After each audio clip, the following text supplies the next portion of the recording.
Dalam video ini, kamu akan melihat sesi konseling perilaku menggunakan teknik-teknik seperti analisis ABC, modeling, latihan asertif, desensitisasi sistematis. Kasus yang akan kita bahas adalah tentang Wulan, siswi yang sering menghindari tanggung jawab saat kerja kelompok. Wulan merasa cemas, tidak dinilai, dan akhirnya lebih memilih diam atau bahkan tidak ikut kegiatan kelompok. Akibatnya, prestasinya menurun dan hubungan sosialnya terganggu. Masalah ini termasuk perilaku maladaptif, yaitu pola perilaku yang tidak sesuai dengan tuntutan sosial dan akademik di sekolah.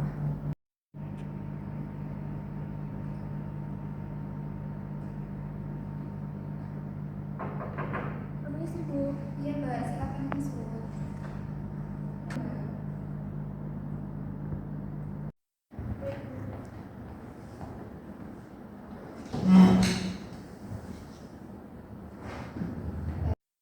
Apakah sebelumnya sudah pernah konseling ke sini? Belum. Oke, perkenalkan saya Aziza dan guru IPA di sekolah ini. Sebelumnya, perkenalkan dulu. Perkenalkan nama saya Wulan Sari dari kelas 11 IPS. Baik, sebelum Ibu lanjut ke konseling, Ibu akan membahas tentang asas konseling. Yang pertama adalah asas kerahasiaan. Jika Mbak Wulan ingin membicarakan tentang mungkin privasi atau apapun itu, Ibu nggak akan pernah membuka atau menyebarluaskan. Terus yang kedua ada asas kerelaan. Yang ketiga ada asas adalah asas kepercayaan. Jadi Mbak Wulan bisa terbuka dan percaya sama Ibu. Yang paling penting nyaman dulu. Selanjutnya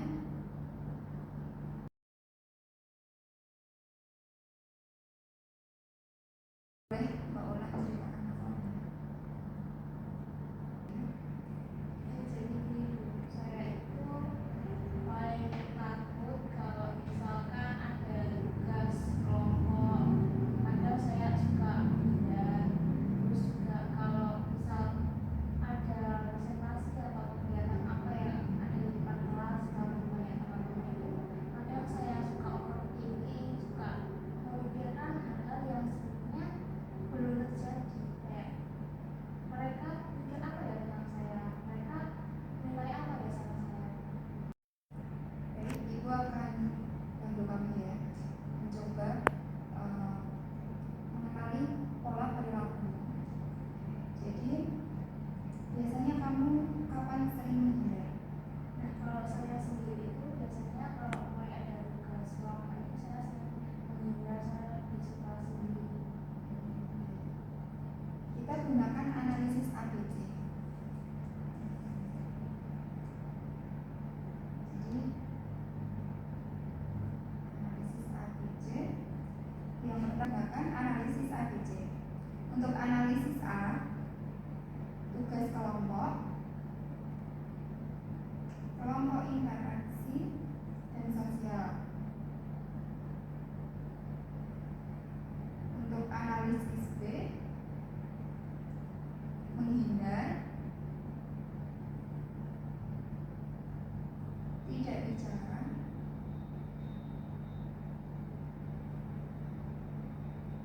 izin pulang.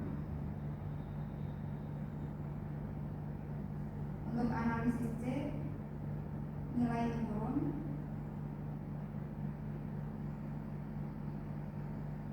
teman menjauh. Apakah kamu setuju dengan ini? Ya Bu, saya setuju karena itu yang saya rasakan sekarang. Baik. Tujuan kita adalah kamu bisa tetap hadir dan terlibat dalam tugas kelompok.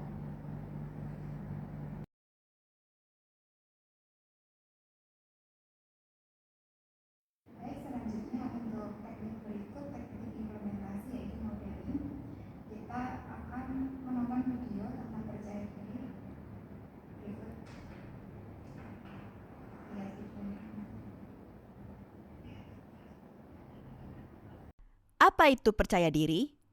Menurut para ahli, percaya diri itu adalah gak. Aku gak akan melakukan itu. Aku sih gak terlalu suka terpaku pada satu macam definisi saja. Buat aku sih, semua orang itu kan punya pandangan dan pengertiannya masing-masing dalam mendeskripsikan sesuatu. Jadi, ini menurut pandangan aku ya. Dulu pas aku masih kecil, percaya diri itu seperti selebritis di TV yang kelihatannya keren, pakai pakaian mahal, senyum-senyum di depan kamera dan dikejar banyak penggemar. Aku jadi terpesona dan penasaran, gimana caranya supaya aku bisa keren kayak mereka? Yang terpikirkan pertama itu adalah mencoba mengganti gayaku dengan gaya selebritis. Contohnya, pakai baju seperti mereka, aksesori, atau punya HP yang sama seperti mereka. Aku mencoba sebisa mungkin mengimitasi sama persis dengan idola di TV. Tapi tetap aja dari masa sekolah, aku ini bukan orang yang percaya diri. Aku ini anak pendiam yang gak punya teman, yang suka duduk di pojok sambil menggambar. Aku gak pernah mengerti gimana caranya aku bisa percaya diri dan berbaur dengan orang lain. Soalnya aku jarang cocok dengan gaya-gaya orang di sekitarku. Orang lain kan biasanya mencoba untuk mengikuti gaya teman-teman sekitar supaya bisa bergabung. Aku gak bisa melakukan itu. Aku gak bisa tiba-tiba jadi orang ekstrovert, atau yang suka pakai perhiasan, atau yang suka dengan musik K-pop. Kalau sekarang aku mengenang masa lalu, aku malah bersyukur karena aku gak perlu memaksakan diri jadi pribadi yang lain hanya untuk berbaur dengan teman sekelas. Dan aku gak memaksakan diri untuk berteman dengan orang-orang yang gak cocok dengan aku. Semakin aku dewasa, aku semakin ngerti kalau percaya diri itu bukan soal penampilan, atau harta benda yang kita punya, atau berapa banyak follower di media sosial.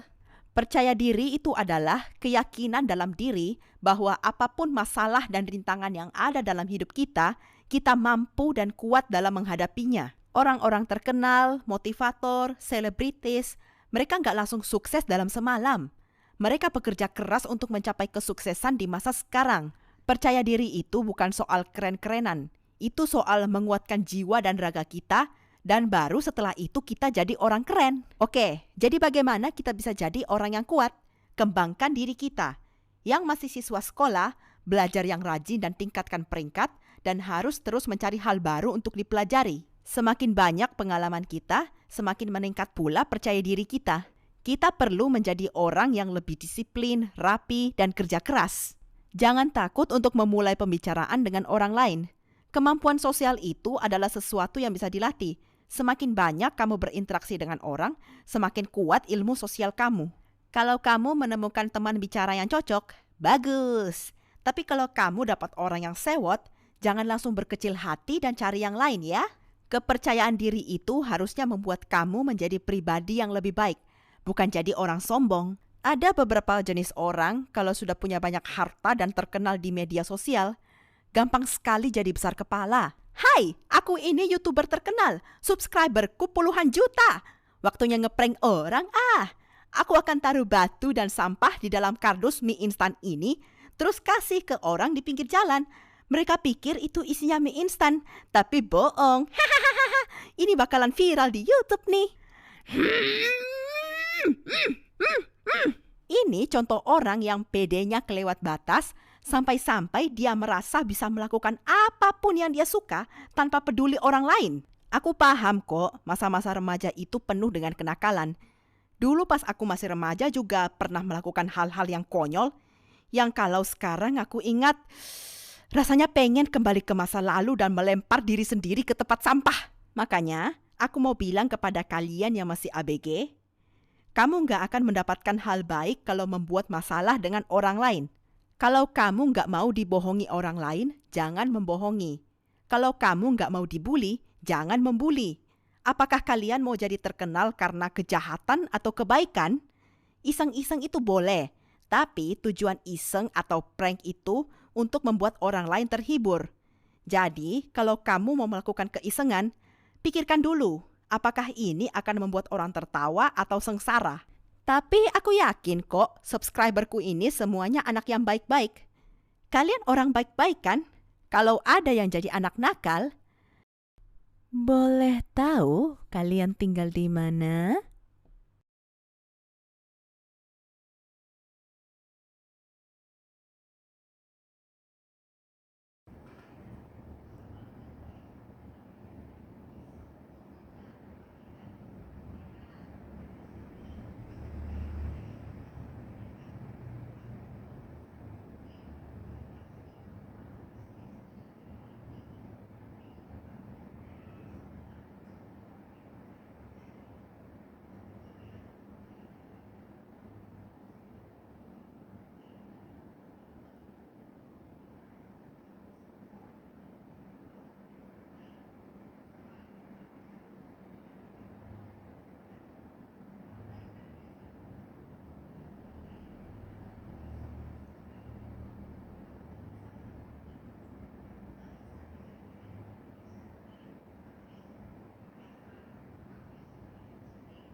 Selanjutnya kita langsung ke implementasi teknik, yaitu asertif atau role play. Kita akan memeragakan ibu jadi teman kelompokmu. Jadi sekarang kita langsung mulai latihan ya. Menurutmu ini bagaimana? Nggak tahu. Coba ulangi dengan kalimat sederhana seperti menurut saya kita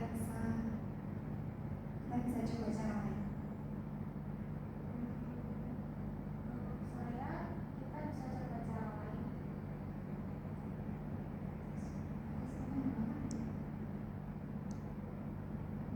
Enggak bagus. Menurutmu kamu pilih yang mana? Kalau dari saya sendiri, saya lebih percaya diri menggunakan kalimat yang saya tadi, yang menurut saya kita bisa coba cara lain.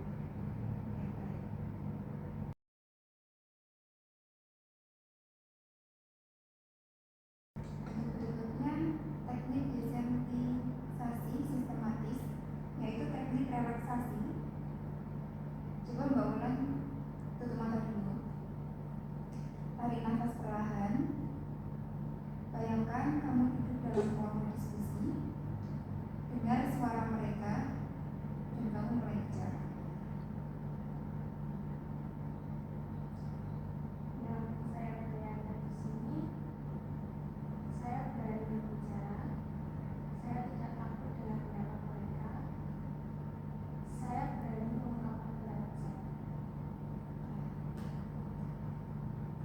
Baik, setiap kali Mbak Ulan merasa cemas, coba diulangi di rumah.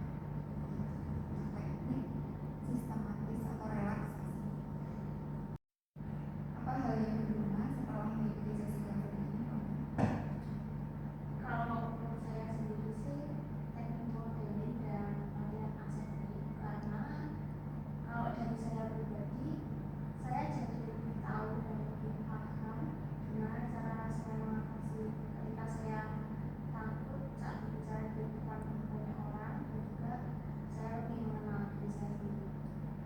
Baik, terus Mbak Ulan, untuk teknik itu lakukan terus. Untuk latihan, teruskan. Untuk perubahan, itu proses dan kamu sedang ada jalur yang benar. Jadi kita tutup konseling sesi ini dan kita sudahi konseling kita. Baik, terima kasih teman-teman sudah menemui Ibu hari ini.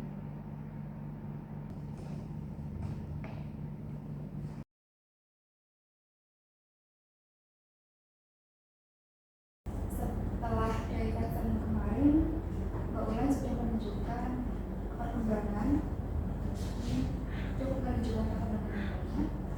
Tapi yang lebih penting sekarang adalah bagaimana meneruskan perubahan di luar sisi kita. Pernah terpikir ingin mencoba keterampilan ini di situasi lain? Apakah Mbak Ulan pernah berpikiran mencoba keterampilan lain? Sebenarnya kalau dari saya sendiri pengen saat presentasi di depan kelas itu saya lebih percaya diri, terus nggak gugup lagi kayak yang kemarin, terus bisa ngatur rasa deg-degan saya, overthinking saya, terus bisa kalau kerja kelompok saya juga pengennya lebih aktif lagi daripada yang kemarin. Baik, itu wajar Mbak Ulan. Kita akan mencoba membuat rencana terhadap bertahap agar kami siap sekarang. Kita buat tangga keberanian, kita urutkan dari yang paling mudah sampai paling menantang. Coba Mbak Ulan, silakan Miss. Saya tulis ya Bu. Kalau dari yang saya ambil dari konseling yang kemarin, itu yang pertama ngobrol sama teman kita.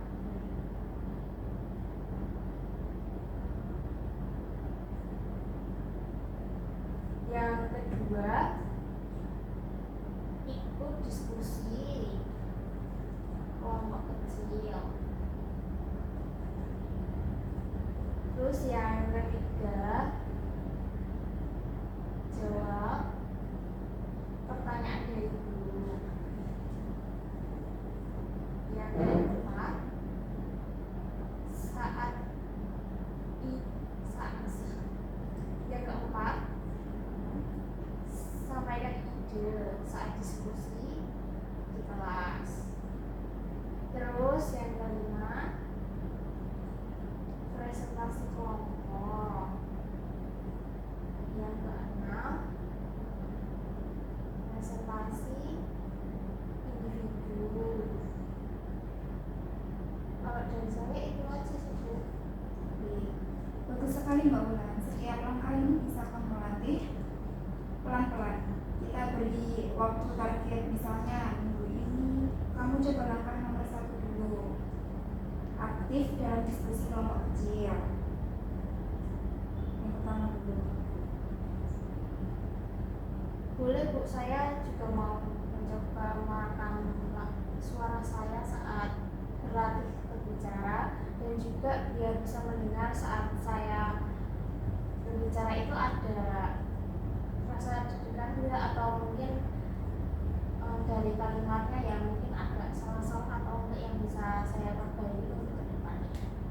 Baik, itu ide bagus Mbak Ulan. Dan kalau kamu berhasil satu langkah, beri penghargaan untuk diri sendiri. Gak harus besar, bisa jalan-jalan sore, nonton film, atau beli makanan kesukaan. Begitu Mbak Ulan. Kalau dari saya sendiri sih, kalau saya bisa menyelesaikan dari nomor 1 sampai nomor 6 ini ya Bu, saya itu pengen ikut OSIS Bu, atau enggak pramuka, karena itu impian saya dari dulu Bu. Saya pengen punya anak, terus bisa berinteraksi sama orang lain. Jadi mungkin lebih saya latih ke percaya diri dulu. Ini itu sih Bu. Baik, bagus Mbak Ulan. Ibu senang mendengarnya. Kamu sudah mulai potensi dirimu. Ingat, ketakutan itu tidak perlu dihilangkan sepenuhnya. Yang penting adalah kita tetap melangkah hasil. Ya Bu, saya mulai merasa rasa takut itu bisa dikendalikan. Asal saya mau latihan dan nggak ragu lagi. Tapi saya juga masih sering ragu. Tapi saya masih mencoba untuk meyakinkan diri saya sendiri. Baik, betul sekali Mbak Ulan. Nah, sebelum kita akhiri sesi ini, coba kamu sebutkan 3 hal yang kamu lakukan mulai minggu ini untuk melatih keberanian. Kalau untuk minggu ini ya, mungkin dari yang pertama itu saya akan latihan bicara. Mungkin 10 menit setiap harinya. Untuk yang kedua, mungkin saya akan menjawab 1 pertanyaan dulu di kelas.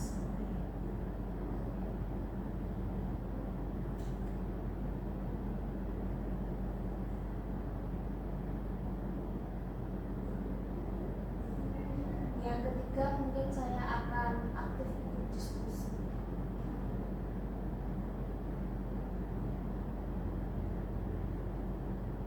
Mungkin ini akan saya mulai minggu depan sebelum nomor 3 ini ikut diskusi, karena juga akan ada kegiatan diskusi di sekolah kita. Bagus sekali Mbak Ulan. Ibu percaya kamu bisa. Ini bukan akhir, tapi justru awal dari keberhasilan untuk mengelola diri sendiri.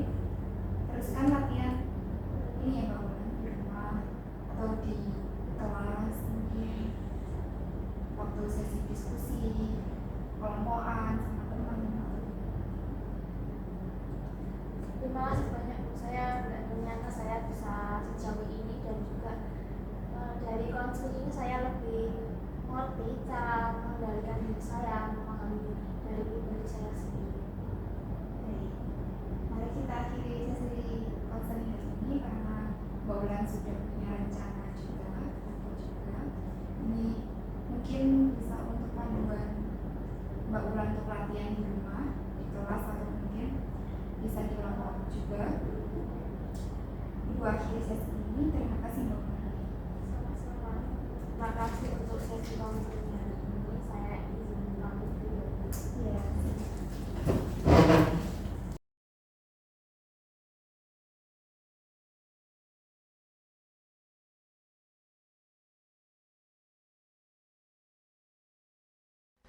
Bye.